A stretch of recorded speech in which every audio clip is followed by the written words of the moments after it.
Life is unpredictable, but preparing for the unexpected shouldn't be. Take ownership of your life planning with Policy Genius to help your loved ones have a financial safety net in case something happens to you. They offer life insurance policies starting at just $276 a year for $1 million in coverage. Don't wait for life to make other plans. Protect your family today. Head to PolicyGenius.com. That's PolicyGenius.com. Everything from clothing to household items are getting more expensive each day. American Giant is about keeping things simple and close to home. They aren't affected by tariffs because their products never leave the U.S. Support American-made tariff-free clothing with American Giant with American Giant. Get 20% off your first order when you use promo code STAPLE20 at American-Giant.com. That's 20% off when you use code STAPLE20 at American-Giant.com.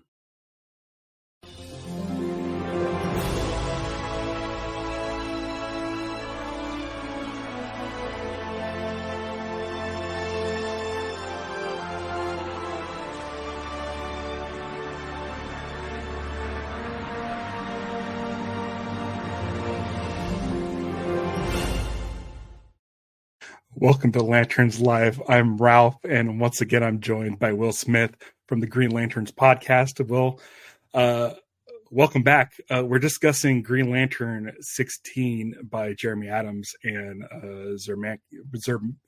Xermánico. That's how I say it. Yeah. And we were just talking before, so we might be here just like a few seconds early on this live stream because I needed to talk about this. I might have missed a huge chunk of story. I am not. Here's the thing. I need to do an intro video for this page because I need to let people know that I am definitely not a Green Lantern expert. I'm a Green Lantern fan. And I feel like now that I have a show, like I should probably be getting like regular updates on when like new Green Lantern stories come out. And I missed the Civil Core World. Yep, War that's One. what it was. Yeah, Green yeah. Lantern Civil Core Special #1. I did not know that existed. It's probably been brought up here, and I probably didn't know what it was. I literally am just like Green Lantern 1, 2, 3. I just go down the list, and it's like I was reminded at the end of this issue that like what is it? The Green Lantern Dark is coming. That's next week. Yeah. Okay. So I need to like really like reevaluate how I'm intaking my Green Lantern comics because I'm not doing it the right way. If you could do me a favor, because I read this issue, Green Lantern 16, and I was pretty much understood what was going on. It was a little surprising, but I mean, I feel like I'm like, oh, like Mogo is one of these United Planets Lantern things. Yes. And I'm like, wow, that's amazing. But I chalked it up to Jeremy Adams being very sort of tight with the storytelling and fitting a lot of stuff into one issue that I just assumed like, oh, we're picking up from 15, which clearly was a whole different tie-in series. Now we're in All In, and it didn't occur to me again that All In had anything to do with AEW because I knew of AEW All In. And I've heard of DC All In, and it wasn't until I got to the little secondary story at the end here. Oh, it's the same All In. And so, at least in my Apple books, the back pages of this comic is about Will Ospreay, an AEW wrestler. So does make sense. Yeah, DC did not do a great job with the Civil Core special of advertising it properly. Right. I get my comics in Apple books. And usually 2 weeks before they come out, I can pre-order it right in the app. I pay for it. And then right at midnight, I get an alert and says that it's live. The Civil Core special, I still think isn't even in there. And that came out a week ago. So I had to like break away from that and go get just that issue on a different place and then come back to Apple books for these. Yeah, in the Civil Core special, it was like 3 of the core 4 teaming up. We had Guy, John, and Hal together again. Carol was there as Star Sapphire, and people gave him a little bit of crap about that, but it was like, tongue in cheek with a smirk because he was happy to talk about how she's back around. And like the big moment was right at the end. They unveiled that Mogo was a Red Lantern, and he was being controlled, and he was going to like destroy an entire planet. Yeah, which was a huge moment, which is also how this comic starts. Right. So real quick, I want to segue before we start. Mogo turning into a Red Lantern is a pretty big moment at the end of the last comic. For those who delve too deep and you look up the solicits that come out every month for what's going to be coming out in a few months' time, they literally spoiled that in the solicits. So your last page turn, Mogo, Red Lantern, big moment. If you keep up with the solicits, it was already ruined for you. Right. So I've stopped reading the solicits, period, because I do like being surprised. Right. Okay. So I need to start reading solicits because I know they're available. It's just that's something I never even dawned on me. Like, hey, Ralph, maybe you should keep up on this stuff so you know when things are coming out. Because I think it was last month where I forgot that Green Lantern 15 was coming out, and we ended up doing this show like a day later than normal.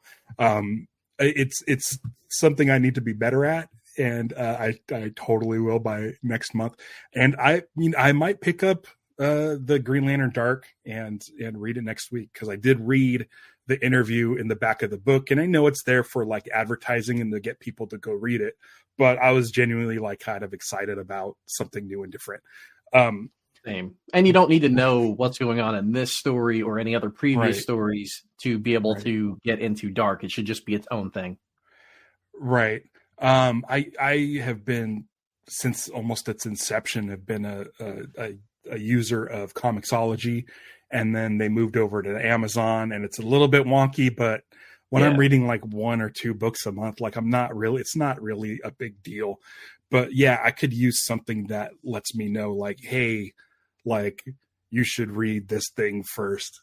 So, but anyway, when I opened up the book, and went to that first page where you see Mogo as a Red Lantern, I'm like, oh, I don't think I've ever seen anything like this before. Did we get like a black? No, we got, okay. So we got Xanxi, I think is a Black Lantern in Blackest Night. Yeah. But we haven't seen Mogo as anything other than a Green Lantern. And immediately I was like, man, do I love Jeremy Adams? I really like did he write the Civil Corps? Yeah, so I think it was a team up with him and PKJ or PJK Philip, who wrote the Civil, he wrote John's story, the War Journal. Yeah, I want to say Philip Kennedy Johnson.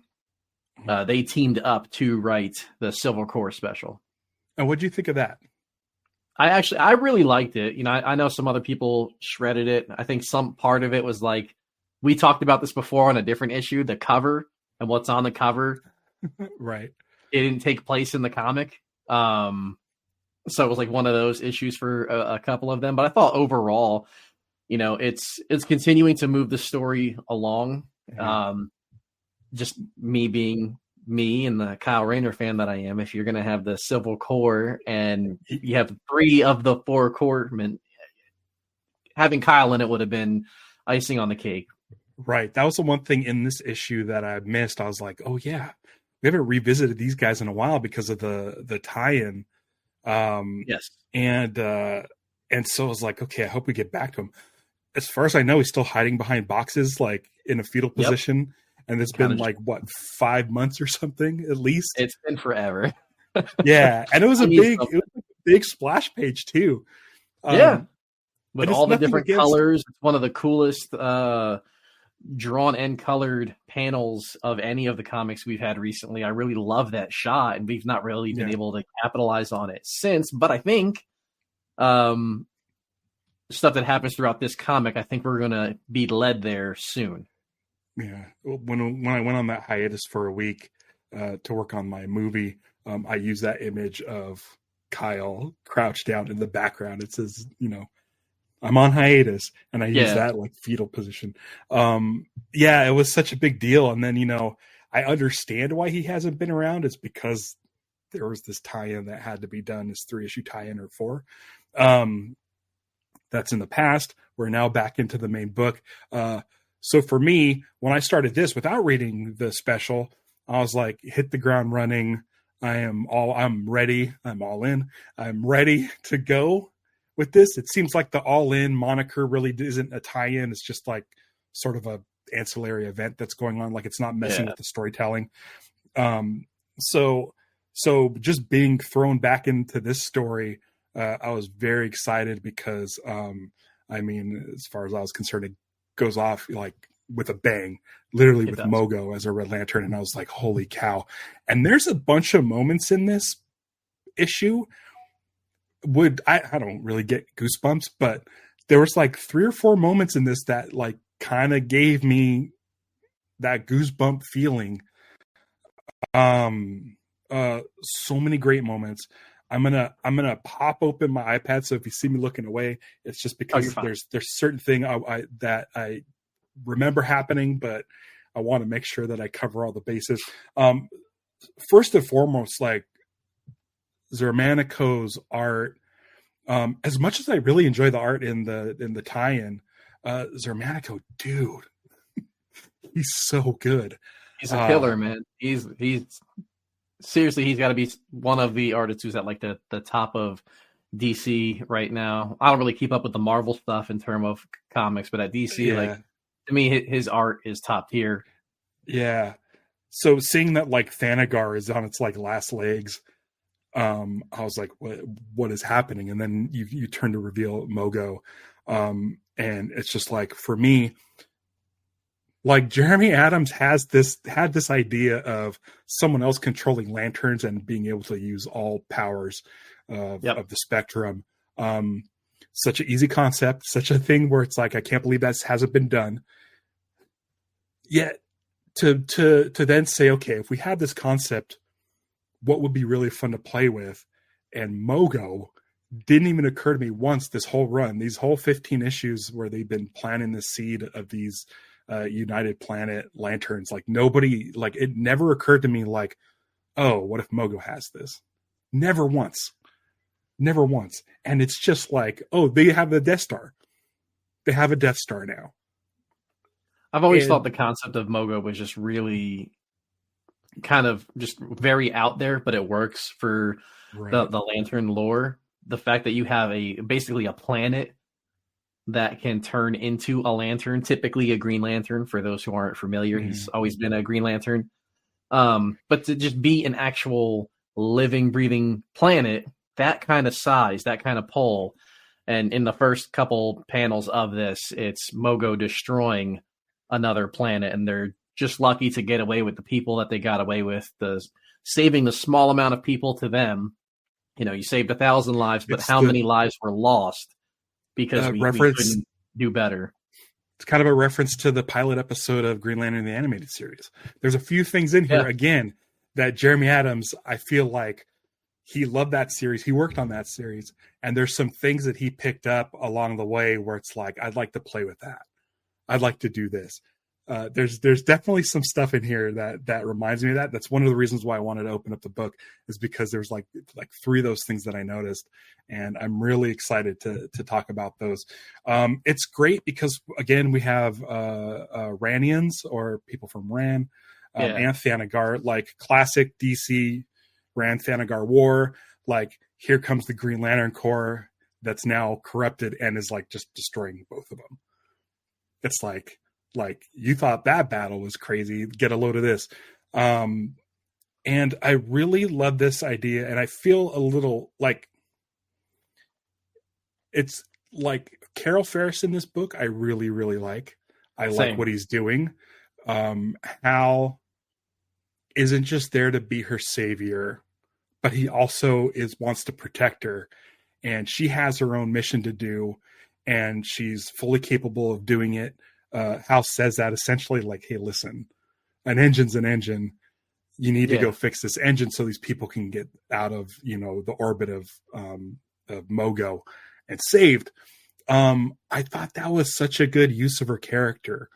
Same. I think I told you on a previous show that I don't love what she's been up to so far, but my mind is open to whatever he's going to do, because I do trust Jeremy Adams to write her well, because the other stuff is written really, really well. And I've been waiting for like the moment for her to like really stand out. And in this, right on the early pages, you get that moment where it's her, John, and Hal, and so good. They're like, we're about to go to war. And she's like, I don't know if I'm ready for this. And he's like, well, you're not, but I don't need you to help us fight out there. I need you to help these people here, to take care of this, to make sure everybody here gets to safety, which was kind of like, not a callback because it was a recent issue, but in the previous issue, she's trying to learn how to be heroic, how to be a hero, right, and save other people. And now she's going to like get her chance to try and do that in this comic. And I just love the way that it's been written, how it's been set up. And then the moment she has later, I think, is just really, Jeremy Adams is winning me over with, Carol trying to be heroic for sure. Yeah. It also reminded me of the Justice League movie where Batman tells the Flash, just go save one person. Yes. It's that thing where, and it's also in Green Lantern, the animated series pilot, where the Planet Destroyer takes out the planet. I forget the name. It was Kurtwood Smith's character, is holding the Planet Killer at bay for as long as he can, while Kilowog, Hal, save as many of the people as they can. Like, it's one of those things where it's like, it sucks that they only saved like 1,000 people out of 1 billion, but like, there could be no one saved. That's still more than zero. Yeah. It's still putting others before you, trying to help out, trying to do the right thing as best as you can. And I would have loved to see Kilowog around for this, because again, like in Green Lantern, the animated series, he said that he's the last of his kind, and that weighs heavy on him. So for him, that's a lesson that, he likes to pass along, saving one person. You do need to read the Civil Corps special. Oh no. Is Kilowog okay? Kilowog is kind of okay. Okay. I don't know how much like spoilery you want me to get. It is. I mean, I know that if the big reveal is Mogo is a Red Lantern, what else are you gonna do? I'm gonna read it regardless. I probably Kilowog is alive. Okay, good to know. But Kilowog is currently being controlled, and he is a Yellow Lantern in the Civil Corps special. Okay. And he thumps the heroes pretty good. So, and I forgot he was in it until you just brought him up, because he's not in this issue. Yeah, he's not. But I was stoked to see him in it. Yeah. So there's the moment with Hal and Carol, and he essentially says like, we're going to go buy you some time. And she says like, what are you going to do? And he says, what we're trained to do. And essentially like, go raise hell. And it's one of my favorite moments. I loved it. The don't raise hell moment, or the raise hell moment, was like, yes, here we go. Like, this feels like I haven't had anything like this where I'm just like, oh hell yeah, here we go, since before the Grant Morrison run. So you're talking about Goosebumps. I got them a little bit there. I do think that's a really awesome moment too. She's like, well, what are y'all going to go do? And he's like, what we're trained to do. And it's not just saying it.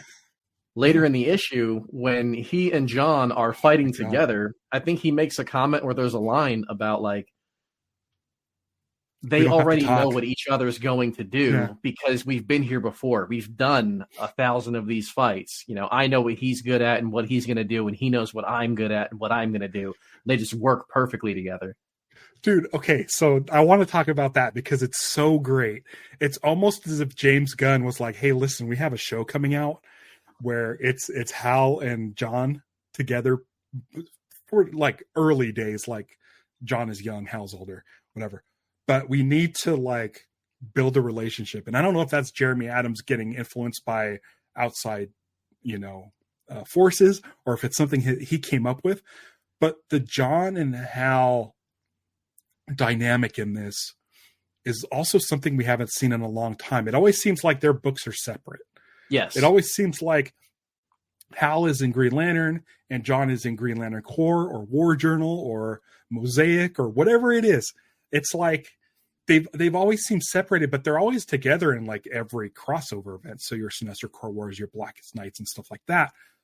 Your Brightest Days, all of these things where it's like, man, I mean, I know Guy Gardner was introduced before John Stewart, but Guy was just kind of like a one shot, like a one-off story, and then came back later. But like Hal and John are like the main, like the oldest, like Silver Age Green Lantern characters. Yeah, they're the ones people most look to as, if you say who are the Green Lanterns, they'll tell you Hal and they'll tell you John. Like guys our age would say Hal, and like Jen with like millennials who watch like Justice League Unlimited and stuff like that would say John. Like that's just how it works. So like to see them together and then to see like the animation, or not the animation, not animated, it's the drawings. Xermánico is so good when he shows Hal with the two swords on either side of him and he slices through those ships. Like I can see like in my brain what that looks like. There was like, what was it, an Andor? Luthen's ship had the two lasers come out the side and do that spinning thing. Like stuff like that where I'm just like you can feel like the power of what a Green Lantern can do. But these guys are so like fine tuned. Like they're just both rolling around in cars, and literally, they're just driving like Mad Max style cars. You can see like the engine parts inside I mean, while Xermánico had the last like 4-month break, like you could really see that, oh, maybe I have more time to work on these cars. Right. It looked so good. But my favorite moment of that was there's a lot of panels. There's like some, like a montage of different stuff that John's up to and Hal's up to. Yeah. And I didn't really catch it, but Hal did, where he said to John, "Oh, I saw you made a boxing glove." And John's like, "That's the first time I tried it. It's not bad." Like after I read it, I was trying to look to see where, because I had to go back. Yeah, it's in there. It's I'll see if I can post this. I'll see if I can get this on here, but it's really, really, it's on this splash page. I don't know if you could see it. There's like a bunch of panels. Is it the kind of like the splintered or almost like crystalled out panel? And could this get in there? There. Yeah, I see the one where there's the bear. Okay, yeah. I got you. Yeah, I had to go back and look because I'm like, I did not catch that. There's like a Star Sapphire silhouette on there. There's John being choked by chains. He breaks the chains and then uses the boxing glove. Yes. Which for me, like John has always been like, at least since the Jeff Johns era, like meticulous and using very detailed like marine sort of parts and sniper rifles and tanks, and then he'll also do like the architect stuff, where it's blueprints and stuff. And so by him being choked like that and him getting out of it, like it's just now pure instinct. And he just did the boxing glove. Like he's like, what's the simplest tool I could come up with to do this? And it's like he almost did it out of like desperation. Like he kind of sunk the house level, because I feel like John would pride himself in his constructs because they're all very precise. They're all designed perfectly. And Hal's just like baseball bat, boom. Like Hal's just like blunt instrument. Yeah, like, something sort of basic, but it'll work. Yeah. And that's Hal. Like, don't overthink it. Is Hal. Hal always looks before or doesn't look before he leaps. Hal goes in head first. And so his constructs are very like, fly swatter. Like, I love it. And so for John to kind of not like sink down to that level, but it shows that John is like so overwhelmed by this situation. Like he's going for the simple route. He's like, I don't have time to think about how a sniper rifle is constructed like right. perfectly to We need to every do last something bolt. right now. This thing's a big threat, and I'm currently in chains. I got to get out of this. Just get him off me for a minute. Yeah. Who's it? Is it John that uses the like bulldozer and stuff, like just to gather up all those other lanterns? Yes. It's so fun. Like it brought me so much joy. So I kind of stopped reading Jeffrey Thorne's Green Lantern run. I should probably go back and catch up on that. I just, now that I can get it in a trade and just, not spend, $5 an issue. Yeah. But I'm not super familiar with Carrie, the Teen Lantern. I know enough about her. That's where I'm at. Yeah. And like I knew that she created a Green Lantern ring out of just like technology, which I always thought was kind of, I don't know. I didn't think it was great. I'm like, oh, well, I mean, that means like the whole thing with the Green Lantern rings are there. You get one because you're kind of special and you kind of like deserve it. Each of the different cores will seek you out for a different reason. Yeah. But now you want us to believe that somebody could, with the right technology, just make these. Yeah. So I was never really into it, but I think Jeremy Adams has found a way to kind of utilize that and make it like turn it into something really interesting, which is these bad guys, the the Durlans, are utilizing that. Yeah. They're essentially these like Durlans, scanning your brain. They're not, I mean, they're bad, but they weren't trying to be as bad as, Tharos was, where he was taking it too far and rushing things. Gotta kick my cat out of the room real quick. That's fine. But it's one of those things where I'm like, okay, so they're using her brain to essentially figure out the technology behind it. And I'm like, okay, cool. So a thing that I had a problem with, Jeremy Adams has gone in, deconstructed it, and turned it into something where I like am finding a pretty compelling story. Again, like there was complaints about there's too many lanterns from Earth. Why are there too many? They keep making lanterns from Earth.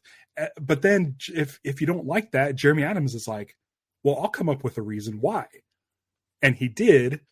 And it was because of this hidden power battery on Earth, and it needed that many lanterns to protect it or whatever, and it was just like, okay, cool. So he's almost like, hey, anybody who has any problems with Green Lantern, let me see what those are and see how I can fit it into the story. And so far it's been pretty good. Like I'm now interested for the first time ever. I'm interested in Teen Lantern. I've never had any sort of, there you go. I never had any kind of even like curiosity about her. I saw the design. I'm like, yeah, whatever. But this whole, just this like one page of her inner thoughts, with Ellie, I'm like, this is interesting. You literally get into the character's head, which is nice. And again, it's just like 2 pages of that storyline. Like Jeremy Adams is real, like cuts out the fat and really like lays stuff out. And with the artwork, it's just done so perfectly where I'm like, great. This is all I need to get excited about this character. I know Joe is another issue with people. Yet another Earth Lantern that was created within like the last 5 or 6 years. I like her inclusion into this story. I think, I'm all for bringing in more characters, because if someone who only liked Gerard Way and stuff and decided to read Far Sector, the Young Animal book, and if they liked it, why not bring them over to get into other Green Lantern stories? So that's a perfect thing to do, is bring Joe into the story. And I found this utterly fascinating, is her relationship with Guy. Yeah. He's setting something up. He's definitely it sure setting feels something like up. it. And it's her scene also where I was talking about the whole Kyle Rayner thing, and maybe we're going to go visit him. Guy asks her, it looks romantic, honestly. That's romantic. It does look that'll make shippers real happy. Guy looks, but it does look very romantic. Come on. And they even have like a audibly flirty interaction where she's like, "Oh, I must be in hell if I'm seeing you." And then she's like, "I'm just kidding, by the way. I didn't really mean that." And he's like, "Well, maybe based on where we're going, you might wish that that's where you were, depending on how this all turns out." Yeah. But he asks her, like, as they're trying to head out and run away, "Do you have a spot where we can hide?"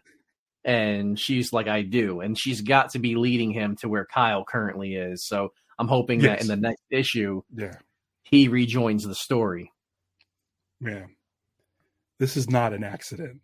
There, look at his hand embracing her head, and he's basically carrying her like a bride over the threshold. And it's the looks on the faces as she's saying the whole like, "Oh, I must be in hell." He's like smirking about it. Yeah, it definitely comes across as like a romantic vibe. Yes, now, that's something that he I think would enjoy. Like that's the kind of humor that would make that relationship work. Not everybody's like the biggest fan of Larfleeze. He popped up a couple issues ago. I'm a huge fan of Larfleeze. Yes.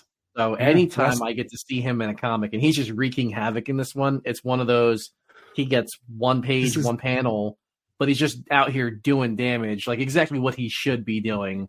I love the look of the character. I like the powers. I like how strong he can be when he's at his fullest power. I know that like it's cool to me that the other Lanterns were like, let's release him and he'll at least give them a distraction because of how powerful he is. And sure, we may have to deal with him later, but that's a later problem, not a now problem. Yeah. And it continues again. Larfleeze look strong.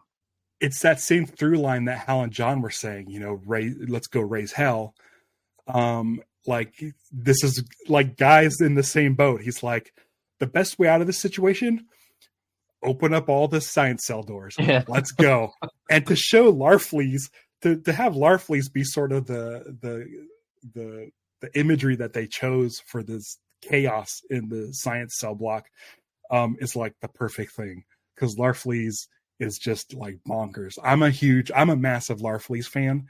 Cool. Again, something else that a character that was in the animated series. I feel like Jeremy Adams is just like, I want to play with more with those characters.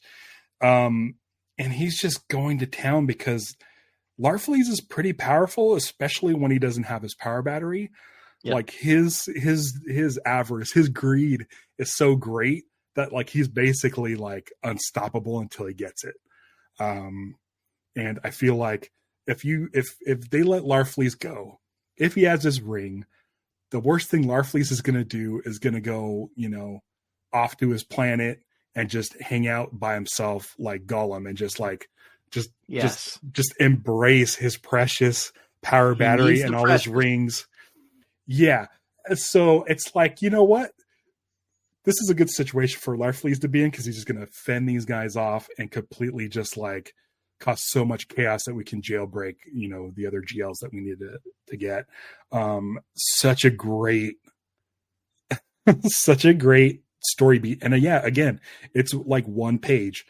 It's one page with Larfleeze, and then he's kind of in the background of a couple of other shots. But such a perfect like Jeremy Adams does really well with is there's been a couple times now where we've talked about, well, this character or these characters are only getting this one page or these two panels in this issue, but he's making all of those moments count. He's making you want to invest in those characters, even with the minimal time that they're getting on the page. And I mean, for me, I don't really need that from Larfleeze. I'm going to be invested anyway, because I love the character. I think he's so cool. But it's nice to see the comic play out as it does, and then Larfleeze is still given his due. It's just, you turn the page and he's just standing there, and you're like, "What is happening?" Because the bad guys they want to get to Oa, because they're like, "Oh, that's where John and Hal are heading," and then it cuts to Oa, and it's Larfleeze, and you're like, "What? Wait, huh?"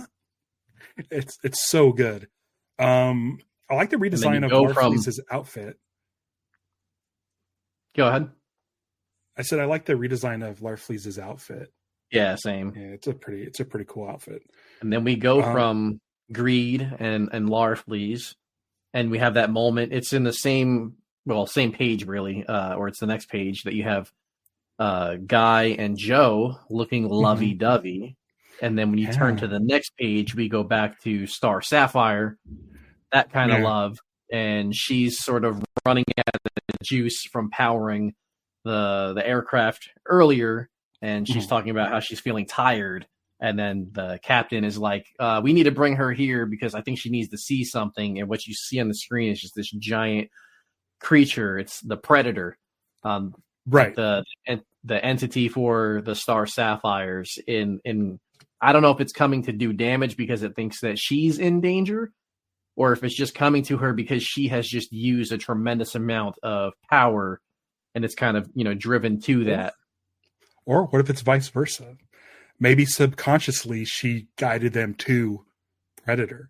Oh, absolutely. Maybe they're at Xamaron. Do you think they went to Xamaron? Is Predator still in Xamaron?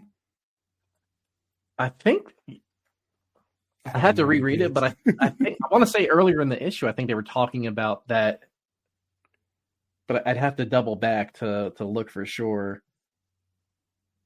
Yeah. But I want to say, I think that's where they were headed. Yeah.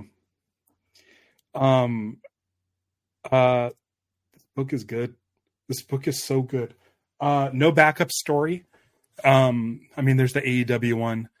Yeah, not the same. But like I am not feeling well. I've had like kind of a rough day, sore throat, headache, tired, doing a lot of work and stuff. And I sat down for, I don't know, what does it take? Like 10 minutes, 15 minutes to read one of these. I tend to like read it slow and like pour over and look at all the details and the art and stuff. So about a good 15 minutes of just like where all of that like washed away. It made me so happy. I was getting really excited to talk about it with you. I was like, this feels so good. Like this book feels so good. And seeing John and Hal's relationship played out like this, which I feel like it's been forever since we've seen something like this, it made me more excited about the series, even though there are different points in their life when that series takes place. But it was just one of those things where I'm like, man, maybe Green Lantern can be back. Just maybe. There's some Justice League game coming out. I don't fully understand it. It's like a choose your own adventure, but it's like by vote or something. Have you seen this thing? I haven't, but I do like a choose your own adventure type game. Like it's Telltale games where you get to like pick the different options like that. It's like that, but I guess it's like the do you kill Robin? Call this number. Does Robin stay alive? Etc. So it's like that. It feels like you get 3 options. It looks animated. I don't know how this thing works, and I don't know what it's called. But what I noticed on the artwork in that, which has been a while since this has happened, Green Lantern's pretty much front and center in the artwork again. So it's like, okay, because for a while there, he was like, if he was on any sort of artwork of the Justice League, he would be way in the back, tiny. Like all of a sudden, like, obviously there's the movies, but like Aquaman was getting more towards the front with like Wonder Woman, Batman, and Superman. And then like the Flash was kind of getting smaller and Green Lantern was way in the back. But this artwork that I saw for this game, I wish I knew the name of it. I definitely saw a Green Lantern. Green Lantern, not totally front and center, but moving his way back up to the front. And that makes me really excited. I like that as much as James Gunn is posting about, stuff with DC Studios and stuff with the comics, his feed is very DC centric. And I do like that he's probably posted more about Green Lantern in the last year and a half than DC did in since 2011. It feels really good to be a Green Lantern fan right now. Yes, for sure. Jeremy Adams, like, it's one of those things where I want him to be on the show, but at the same time, like, I think I'd be terrified. He seems like a cool guy, but I just like, I don't know what I would ask him. Cause it's like, how? It would just be like, how are you doing this? How are you doing kind of what Jeff Johns did, taking the source material, finding little things that are fun to play with, expanding on them without feeling stale. It doesn't feel, none of this feels stale. Like, we have seen John and Hal fight side by side in a giant space battle with a billion ships before, but for some reason it's the writing and the art where it just like feels fresh, or it's just bringing me comfort. It may be like a warm blanket. Like, those scenes are giving me comfort, those big battle scenes, but the individual storylines I think you're on the right track. Good too. I think it's very, very much familiar but new. I think that's where he's been succeeding a ton with this run so far. Is you have all the callbacks, but you, even if you don't know that it's a callback, it's still good content. Yeah. You have these callbacks that, as they pop up, it does make you remember something that happened in the past if you're like a Lantern lore fanatic, but it's not like a 1-for-1 copy, and it still feels fresh. Like, there hasn't been anything that he's done through like 16 or 17 issues, if you count the Civil Core, but none of it has felt stale to me at all. He's just done a really, really awesome job. Maybe you just jump into his DMs and throw like 20 questions at him, and then before he even replies, just, hey, any chance you'd be interested in answering some of these out loud on the channel if you ever get like 30 minutes, could pop by? Maybe, because the thing is, it's like, he's only 16 issues in, so that's like barely, not even like a year and a half. Yeah. And he's had to do 2 tie-in runs, which is insane. And which I can't imagine, like, he clearly loves the characters Green Lantern and he's worked on the show. He worked on the animated series, and now he's like getting his own Green Lantern book. And they're just like, okay, but we have this tie-in and we have this tie-in, and you got to do this thing. And I don't know if he's complained about it, or if he's just like, I'll just do what they say. I have my own book. I'll get to my story. I don't know. But the effort that went into those tie-ins where it didn't feel out of place with the rest of the story is like amazing. Like the fact that he's able to weave this stuff in and make it work. And I've never felt like, I'm reading like a completely disjointed 3-issue story arc from the main story. Like, it never felt that way. Yeah, we had the Sorrow Lantern. I'm sure they'll be back, and the Alan Scott stuff, they'll be back. But it's one of those things where it's just like, man, he really knows how to make a good use of his time as far as like spreading out the characters. Kyle needs a little, we need to see Kyle next month for sure. For sure. Because they are going back there. They're going to that, the fallback. A little hideout. Yeah. But I can't complain. I think the only reason why I'm sad I haven't seen Kyle is because of the tie-in issues the last few months. But we'll get there. And I think it'll be soon. Do you have anything else to say about this issue or the book in general? No, I think that, like you were saying, I really enjoyed this issue. I think it to me, it's actually one of the better ones. I think the highs in this issue were really, really high. I don't think there was anything that was like super low or notable. But like for me, the only thing low would be Teen Lantern, and it wasn't. Even that, once you have that, and then Ellie showed up, and they're about to have a conversation, and like we'll kind of see, because that's got to play into the bigger story of the technology aspect of it. How much do the bad guys have of this? Because they said they're really close to perfecting it.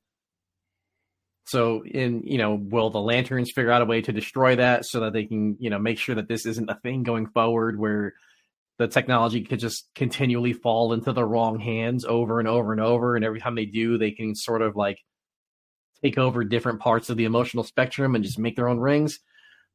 Seeing that part of it play out. And it's a cool way to tie it into the bigger story for sure, for a character I'm not really invested in. I just think that Jeremy's done such a great job. I cannot wait. Hopefully next week, you remember, I'll probably ping you on the day before and just remind you. Green Lantern Dark is going to drop. I haven't looked to the month after to see how much we're getting. It might just be Green Lantern 17. But maybe we'll come up with like a shared calendar that we just throw Green Lantern stuff on, and then it's easier to keep up with. I mean, heck, I want to say, I'm going to look at my calendar real quick. So October 30th, the day before Halloween, is a Wednesday. So maybe we just save it as a Halloween show.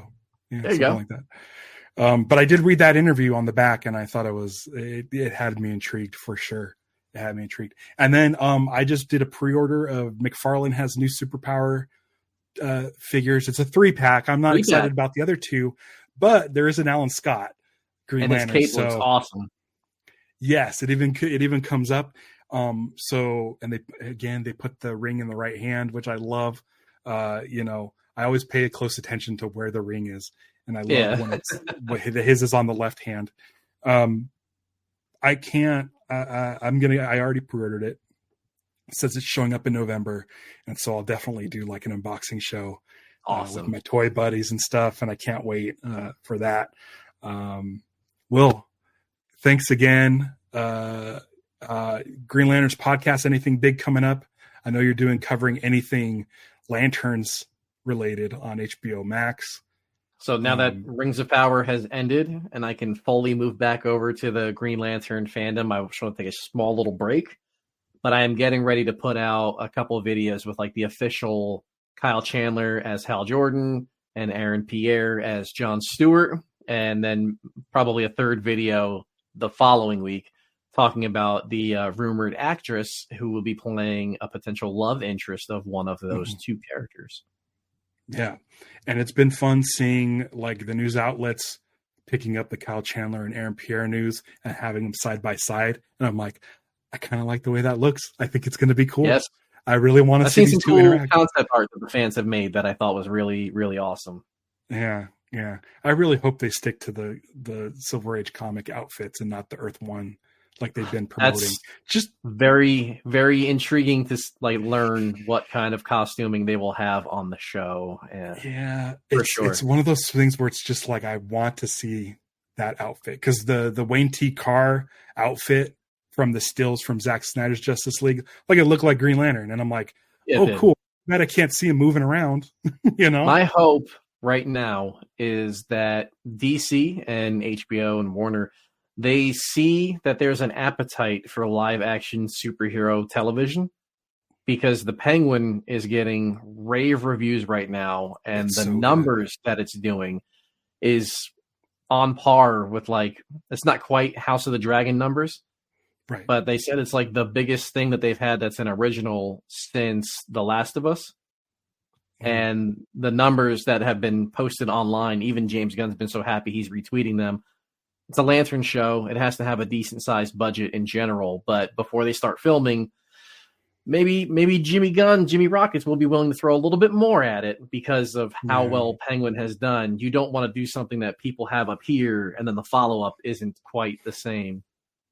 My friend Mick did the music for the Penguin series, and I keep telling him, I'm like, dude, Mick Giacchino, his dad's Michael Giacchino, who did Lost. I told him, I said, dude, tell your dad to go talk to Damon and do the music. You got it. I said, go do the music for Lanterns so that I can go to the scoring session and I could, get a little taste. Give me a little taste of that Green Lantern. But I'm hoping, I told him, he's like, oh, I don't know. We'll see. And I'm like, just go. I don't know what you have to do. Just set up a meeting. Get on. If my friend scores the Green Lantern series, and I'll just be like so ecstatic. It'd be crazy highlight. Yeah. Thanks for joining me again. I'm gonna go probably have some Dayquil. Yeah. Thank you everybody who tuned in and everybody who's left comments. And then again, thank you for having me on, and hopefully you feel better fairly quick. Yeah, I might go read that. I'm going to go probably read that special right now. That'll make me feel good. There you go. You'll see that Kilowog. All right. Thanks for joining me. I'm going to see. Okay, again, like I mentioned this before we started recording, there's new buttons on StreamYard. So hopefully this next button works. And until next time, beware my podcast. It's Lanterns Live. All right. Bye.